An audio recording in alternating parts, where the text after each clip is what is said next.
आतापर्यंत 2 दहशतवाद्यांना ठार मारण्यात यश आलंय। हे दहशतवादी लष्कराच्या वेशात आल्याची माहिती मिळते। दरम्यान या हल्ल्यानंतर पंजाबसह जम्मू काश्मीरमध्ये हा अलर्ट जारी करण्यात आलाय। आज पहाटेपासूनच सकाळ ही चकमक सुरू आहे। पठाणकोट एअरपोर्टवर जोरदार दहशतवादी हल्ला झालाय। पोलीस सेना आणि दहशतवाद्यांमध्ये जोरदार चकमक सुरू आहे। चकमकीत 2 जवान शहीद झाले आहेत। या क्षणाची ताजी दृश्य आपण पाहतोय।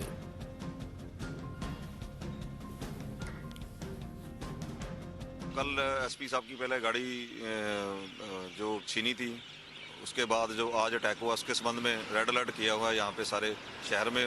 उसके संबंध में नाकाबंदी की हुई है हमने स्नेत पुल पे, और नाकाबंदी के दौरान चेकिंग कर रहे हैं। हम पूरे पंजाब में हाई अलर्ट हुआ। 2 अतिरेक्यांना ठार मारण्यात यश आलंय।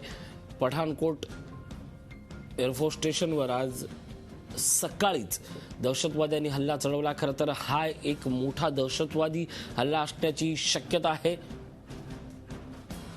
पोलीस सेना आणि दहशतवाद्यांमध्ये जोरदार चकमक आहे। चकमकीत 2 जवान शहीद झाले आहेत। आमचे प्रतिनिधी जगतार हुल्लर आपल्या सोबत आहेत। जगतार जी, अब हालात कैसे हैं? बताना चाहूंगा कि जो मुठभेड़ जारी है, क्योंकि 2 जो हमारी सेना ने आतंकवादी दहशतगर्द वो मार गिरे हैं, लेकिन कैसे बदकिस्मती हमारे 2 जवान भी शहीद हो चुके हैं। लेकिन पंजाब के तमाम पंजाब पुलिस के बड़ा आला अधिकारी, चाहे इसमें डीजीपी की बात करें, मिलिट्री की बात करें, तो जो एनएसजी वो भी दिल्ली से पहुंच चुकी है। पंजाब की जो एक स्पेशल स्वैट टीम बनाई गई थी इसी ऐसी घटनाओं को काबू करने के लिए, वो वहां पहुंच चुकी है।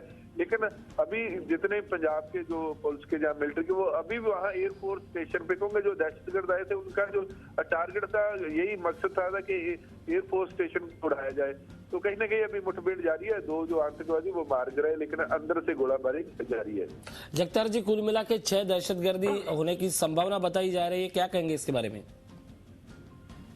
हाँ, ये सूत्र बता रहे हैं 6 दहशतगर्द हो सकते हैं, क्योंकि कल ही रात पंजाब पुलिस के एसपी को उन्होंने अगवा करने की कोशिश की गई थी, और तब भी ये जोड़ा जा रहा है एक एसपी को अगर कोई अगवा करता तो शायद उसमें कोई बड़ा आतंकवादी हमला हो सकता है, उनका टारगेट हो सकता है। और उसके कुछ ही पल कह सकते के बाद, एक दिन बाद एयरफोर्स स्टेशन के अंदर जाना, और उन्होंने सेना की वर्दी डाली हुई थी।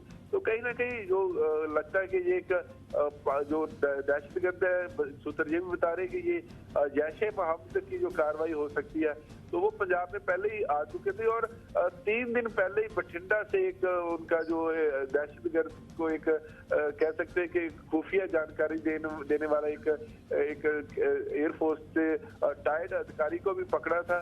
तो ये सब कुछ कार्रवाई का हिस्सा, लेकिन फिलहाल दोनों तरफ से मुठभेड़ जारी है। और अभी यही खबर है जिसमें पठानकोट के एसएसपी ने पुष्टि भी किया है कि 2 आतंकवादी मार गए हैं। जगतार जी, ये फेल्योर ऑफ इंटेलिजेंस कहा जा सकता है? देखिए, आप देखिए कि जुलाई 2015 को वहाँ दहशतगर्दों का हमला होता है पठानकोट में, तब वहाँ उन्होंने पुलिस स्टेशन को टारगेट किया था। अब एयरफोर्स को टारगेट किया। कहीं ना कहीं काफी गैप रह गया सिक्योरिटी का, इंटेलिजेंस का, कि इतना बड़ा पहले हमला हुआ तो कैसी ये बड़ी चूक कैसे होगी। तो ये कहीं ना कहीं फेलियर में कह सकते हैं। ये भी कि जो हमारी इंटेलिजेंस है एजेंसीज, उन्होंने बता भी दिया था कि एक बार फिर हमला हो सकता है, लेकिन जिन्होंने आगे फॉलो करना तो वो लगता है कि उन्होंने उस अलर्ट को सीरियस नहीं लिया। लेकिन फिलहाल पंजाब, हरियाणा और जितने भी साथ में पड़ोसी राज्य, जम्मू कश्मीर, हिमाचल, राजस्थान, वहाँ हाई अलर्ट कर दिए गए हैं। जगतार जी, इस पूरे हल्ले के बाद सिर्फ स्टेट गवर्नमेंट ही ध्यान दे रही है या सेंट्रल गवर्नमेंट उस पर अपने फोर्स भेज रही है? नहीं, कहते थे वहाँ जो हमारी देश की बढ़िया जो कह सकते हैं नेशनल गार्ड एनएसजी भी पहुंच चुकी है, मिलिट्री भी है, पंजाब पुलिस भी है, पंजाब की एक स्पेशल। जगतार जी, मैं आपको 2 मिनट के लिए रुकने के लिए कहता हूँ। आतंकी घुस चुके हैं, जिसमें से 2 मारे और 2 को जो है पूरा उनको होल्ड अप कर लिया हुआ है। और अभी ऐसा है, ऑपरेशन चल रहा है, कल रात से शुरू हुआ था और ऐसी आशा की जाती है कि ये 2 आतंकवादी भी ही जल्दी से जल्दी मारे जाएंगे। इसमें कुछ एयरफोर्स के जवान भी घायल हुए हैं। ये बहुत इंपॉर्टेंट एयर बेस है जो कि बॉर्डर के ऊपर है। पर इसके साथ ये मैं बताना चाहूँगा कि पहले भी इस एरिया से, जैसे दीनानगर, हीरानगर, पठानकोट में आतंकवादी इस एरिया से घुसते आ रहे हैं गुरदासपुर से। और इसका एक बहुत अच्छा इंडिकेशन था कि गुरुवार के दिन रात को गुरदासपुर एसपी की एसयूवी को इंटरसेप्ट किया 5 लोगों ने जो कि आर्मी की ड्रेस में थे। उनको गाड़ी में बिठा के ले गया और उसके बाद उनको बाहर फेंका गया और एक के गले में भी उसको घायल किया गया। ये यदि मैसेज था तो ये मेरे समझ में नहीं आ रहा है कि अभी तक क्यों नहीं इंटेलिजेंस एजेंसियों ने क्यों नहीं घेरा डाला। ये इंडिकेशन, क्लियर कट इंडिकेशन था कि किडनैपिंग, आर्मी के जवान इस तरह से किडनैपिंग नहीं करेंगे। ये क्लियर मैसेज था गुरुवार की रात को कि 5 आतंकवादी, 4 नहीं 5 स्वयं में इन लोगों को किडनैप करके ले गए, उनके पास फेंका गया है।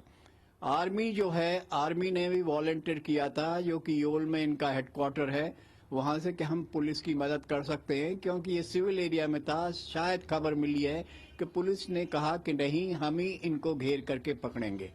इसके बाद यानी गुरुवार की रात को हुआ और ये हमला कल रात को शुरू हुआ, तो कम से कम 24 घंटे से ज्यादा का समय था। इसमें भी इन लोगों को पकड़ नहीं पाए। ये बिल्कुल आशंका थी कि कहीं न कहीं हमला होगा। इसमें जरूर चूक हुई है। जिसकी भी चूक हो वो इन्वेस्टिगेशन की जाए और पता किया जाए। जिस तरीके से ये हमला हुआ, इससे पहले गुरदासपुर वाला हमला हुआ था, दोनों हमलों में देखा जा रहा है कि रात के वक्त टारगेट किया गया हो और पुलिस को ही टारगेट किया गया है। जी, टारगेट किया गया, वहाँ पर उनको मतलब घेरने की कोशिश की गई है। जी देखिए, मैं आपको बता दूं, वैली में जो है, कश्मीर वैली में बहुत बर्फ गिर रही है। ये एरिया जो है गुरदासपुर दीनानगर वाला शुरू से ही बहुत वल्नरेबल एरिया रहा है, जहां से कि जो फेंसिंग भी है कई जगह से टूटी हुई है, नाले के अंदर आते हैं। और आतंकवादी, पिछले साल जुलाई में भी बड़ा भारी हमला हुआ था जिसमें कम से कम 6-7 लोग मारे गए थे और 8-10 लोग घायल हुए थे। तो ये एरिया बहुत सेंसिटिव एरिया है और अभी बर्फ गिरने की वजह से आतंकवादी जो है इसी एरिया से घुसते हैं और घुसेंगे जब तक कि बर्फ नहीं हो जाती है। मार्च अप्रैल का महीना नहीं आता है, ज्यादा खतरा जो है आतंकवादियों को घुसने का इसी एरिया से है। और इस एरिया में उन्होंने देखा है कि आर्मी के बड़े बड़े टारगेट्स हैं, जैसे जम्मू है का एयरफील्ड है, पठानकोट एयरफील्ड है, और आर्मी के कॉन्वॉय जो है इसी एरिया से कश्मीर में जाते हैं। तो वो समझते हैं कि ये काफी वल्नरेबल एरिया है, टारगेट बहुत सारे हैं, इसीलिए इस एरिया को वो ज्यादा टारगेट करेंगे, अटैक करेंगे। ये इंटेलिजेंस एजेंसी जो भी है, चाहे सिविल की हो, चाहे आर्मी की हो, चाहे आईबी की हो, चाहे रॉक की हो और या पुलिस की हो, उनको सबको इस बात को अच्छी तरह से समझना चाहिए। और ये तो मैं कहूंगा कि गुरुवार के दिन ये किडनैपिंग हुई, उसके बाद इन्होंने आतंकी हमला किया। क्या इन्होंने कार्रवाई इस दौरान, तो ये समझ से परे है। जी, जबकि 28 दिसंबर को ही होम मिनिस्ट्री की तरफ से, आईबी की तरफ से अलर्ट जारी किया गया था कि जी, टेररिस्ट एक्टिव हैं और क्या कहते हैं हमला कर सकते हैं जी, न्यू ईयर पे या फिर नए साल के पहले दिन या दूसरे दिन, इस तरह से पूरा अलर्ट जारी किया गया। तो उसके बावजूद भी इतनी बड़ी चूक हो जाती है। देखिए, अलर्ट की बात अलग है। अलर्ट जो होता है कि घुसेंगे, पर स्पेसिफिक इंफॉर्मेशन नहीं दी जाती है। आप हमेशा, बहुत लंबी चौड़ी बॉर्डर है, लंबा चौड़ा एरिया है, अलर्ट आप दे दें तो आप अलर्ट करते हैं तो बताइए ना स्पेसिफिकली टारगेट एरिया कौन सा है, कहाँ से आ सकते हैं। अलर्ट तो जैसे 26 जनवरी को भी दिया जाता है, 15 अगस्त को भी दिया जाता है, बड़े बड़े जैसे कुंभ का मेला है उसमें भी अलर्ट दिया जाता है। तो स्पेसिफिक इंफॉर्मेशन कुछ हो तो एजेंसी उसको टारगेट करती है, क्योंकि एरिया बड़ा लंबा चौड़ा होता है। तो ये अलर्ट कहना तो बहुत आसान बात है, पर उसको सही इंफॉर्मेशन देना भी एक बड़ा भारी मुद्दा है, जो कि इन एजेंसियों को कुछ सही मुद्दे और सही जगह का भी बताना चाहिए। ये सबको मालूम है, जैसे मैं कह रहा हूं कि अभी जो भी एरिया टारगेट और पठानकोट के बीच में होंगे, क्योंकि यहाँ से आतंकवादी आसानी से घुस सकते हैं। यहाँ बर्फ भी नहीं है और उबड़ खाबड़ एरिया है, और आर्मी की ड्रेस का वो इस्तेमाल करते हैं। जो भी अटैक हुए हैं मोस्टली आर्मी की ड्रेस पहन के आते हैं। तो जो भी इस तरह के आर्मी की ड्रेस में कोई व्हीकल को या गाड़ी को किडनैप करते हैं, इंटरसेप्ट करते हैं, तो उसी टाइम उनको शक होना चाहिए। और इस इसको इस इंसिडेंट को लेकर के इन्वेस्टिगेशन शुरू करना चाहिए और एकदम अलर्ट करना चाहिए, क्योंकि अलर्ट करना चाहिए था जब गुरदासपुर एसपी की गाड़ी यदि वहां से किडनैप की हुई है और उनको ले गया है, तो ये पूरा एरिया जो था जहां से पठानकोट से लेकर के पूरा पठानकोट से गुरदासपुर के एरिया में पूरी सर्च बहुत घनिष्ठ तरीके से इसको लॉन्च करना चाहिए था। जी तो क्या लगता है जिस तरीके से उनकी स्ट्रेटेजी बदल रहे हैं, रणनीति अपनी बदल रहे हैं, क्योंकि इससे पहले भी सिक्योरिटी फोर्सेस पे हमला हुआ था, मास्क पे या फिर लोगों पे ये हमला नहीं कर रहे उस तरीके से? देखिए, सिक्योरिटी फोर्सेस पे इसलिए किया उन्होंने, कहीं उनका सिविल यदि जाएंगे तो घुस जाएंगे, एक दफे उनका इरादा हो सकता है ज्यादा नुकसान पहुंचाना, क्योंकि पठानकोट एयरफील्ड एक इम्पोर्टेंट एयरफील्ड है, वहां पे हमारे हेलीकॉप्टर्स का फ्लीट है, एयरफोर्स का भी फ्लीट है, तो वो चाहते थे क्योंकि सिक्योरिटी आर्मी एरिया में यदि ये हमला होता है तो इसकी पब्लिसिटी ज्यादा होती है और आतंकवादी भी समझते हैं कि ये उनके लिए एक बड़ी भारी कामयाबी है कि इतनी सुरक्षा होते हुए भी सिक्योरिटी एरिया में घुस करके वो डैमेज कर सकते हैं या नुकसान पहुंचा सकते हैं। जी,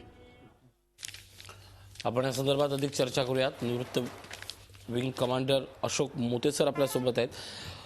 मोते सर, अत्यंत दुर्दैवी घटना आहे। खरं तर 2 दिवसापूर्वी याचे अलर्ट मिळाले होते, एका एसपीची गाडी हायजॅक करण्यात आली, त्यानंतर लष्करी वेशातील आलेल्या आतंकवाद्यांनी गाडी घेतली, हे सगळं कळत असूनही केवळ कागदोपत्री सूचना राबवल्या गेल्या आहेत। आणि खरं तर हा जो सगळा भाग आहे, अगदी गुरुदासपूरच्या हा बाजूचा असेल किंवा या सगळ्या भागात अशा प्रकारचे हल्ले किंवा अशा प्रकारची घटना होण्याची फार शक्यता नेहमी वर्तवली जाते, काय सांगाल?